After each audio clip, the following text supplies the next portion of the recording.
up, y'all? What up, Boxing World?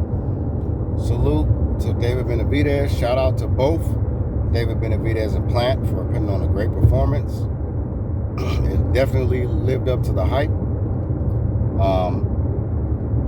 Plant shouldn't hold his head down.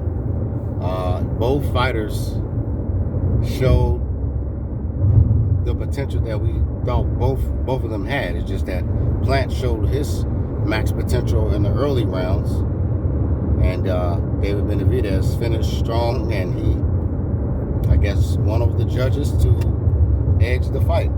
I think Plant got saved a couple of times. He could have got knocked out, but you got Kenny Bayless. We know what you're getting out of this guy. He just sabotages fights. There's always something weird happens when he's refereeing. But Jermall Charlo, he's been doing a whole lot of talking. He called David Benavidez, David been a bitch ass. That's what he said. This is not my words, YouTube. This was Jermall Charlo's words. He called David been a bitch ass. And he predicted that Plant would beat David been a bitch ass. And what happened? Now we see that Charlo has been a bitch ass because he ate his words. His prediction was wrong. David Benavidez showed that he is the monster. He lived up to the name that Tyson gave him. And now, and also Jermall Charlo said that he would fight David Benavidez whether he lose or not. Even though David Benavidez been called out Jermall Charlo. And Jermall Charlo always would tap dance around that energy of saying, yeah, let's get it. Let's sign a contract. Let's let my promoter contact your promoter. Let's do it. But all we've been seeing these Charlo brothers do, especially Jermall, when they pop up, is just do a whole lot of talking. A little rah, rah, rah, rah. A lot of barking. Very little biting, though. Jermall's been doing a lot more now. Jermall's undisputed for a reason. So I'm definitely going to put the respect on him. But at the same time, Jermall, overall, when are you going to answer that call? When are you going to step up? You told some of the guys that interviewed you that you'll be in the summer. You'll be around in the summer. But, sir, I'm not even confident in that because you, sir, have been inactive. You got a lot of woman problems. You got problems with your woman, sir. She has dismantled your mental to where now you're having mental health problems. I almost feel like you're using that as an excuse to avoid fighting guys like David Benavidez. Boo-boo, Demetrius Andrade. You're still ducking Demetrius Andrade too. So which one is it going to be? You got three options, sir. I know David Benavidez with his belt, he'll defend his title against you. Even if you're not the contender, the number one contender to his belt, he'll fight you, sir. So you only got three options, Jermall Charlo, to get any respect from any boxing fan. And yep, and I'm speaking for the boxing fans. Jermall Charlo, your only three opponents you should be fighting next is Demetrius Andrade, Caleb Plant, or David Benavidez. One of those three. You're not going to be able to fight Charlo. You've lost that privilege because you've been ducking other fighters. And while Canelo has been busy on his European tour, still fighting all these Europeans, and which Canelo has been ducking the Mexican monster too.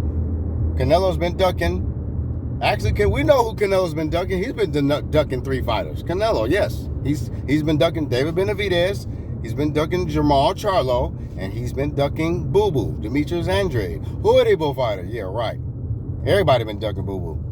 But it's all about your views and your attraction. So this is what they do to diminish Boo Boo is, oh, you're making bad business moves or you're not selling tickets. All right.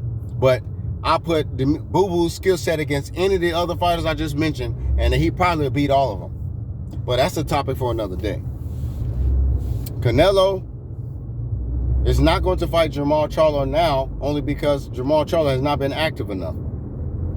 So, in reality, the only three fighters Jermall Charlo should be fighting next He's either Boo Boo, David Benavidez, or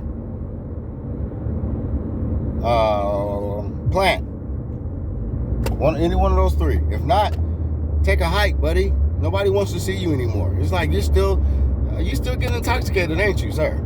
You look very almost drunk when you got interviewed post-fight. You look real shook up, and you look concerned now because, like, dang, that Benavidez won. Damn, I thought you was going to do it, Plant. Shit, now they're going to start putting pressure on me, man. They going to start asking me every time, when you going to fight the Mexican monster? When you going to fight the Mexican monster? I don't want to hear that stuff, man. I got problems with my wife, man. Jermall Charlo, dog. Come on, man. You are in the same position as Errol Spence. Because everybody thought Errol Spence was going to really be able to just move up to 154 to avoid Bud Crawford. To when Jermall, his best friend, is there. Like, who you going to fight? What belt you going to fight for? There's no belts. All the belts are with your best friend. So what are we doing here, sir? Like, y'all got to stop being fooled by the circus. Jermall Charlo is stuck between a rock and a hard place, and Errol Spence is. So Errol Spence knows he got no other choice but to sign a contract and really stop fooling the public, making everybody be on his side, and fight Bud Crawford. And Jermall Charlo needs to fight either David Benavidez, Plant, or Boo Boo. Because right now, you Boo Boo, Charlo. David Benavidez's nickname is Boo Boo, but he ain't Boo Boo. His skill set is not Boo Boo, dog. I put his skill set against any of these fighters, including Canelo. And he might wash all of them. But anyway, salute to Plant, salute to Benavidez. And let's see what Charlo does next. Jermall Charlo. If he's going to fight. If he's going to step up and man up. And stop making excuses about his mental health.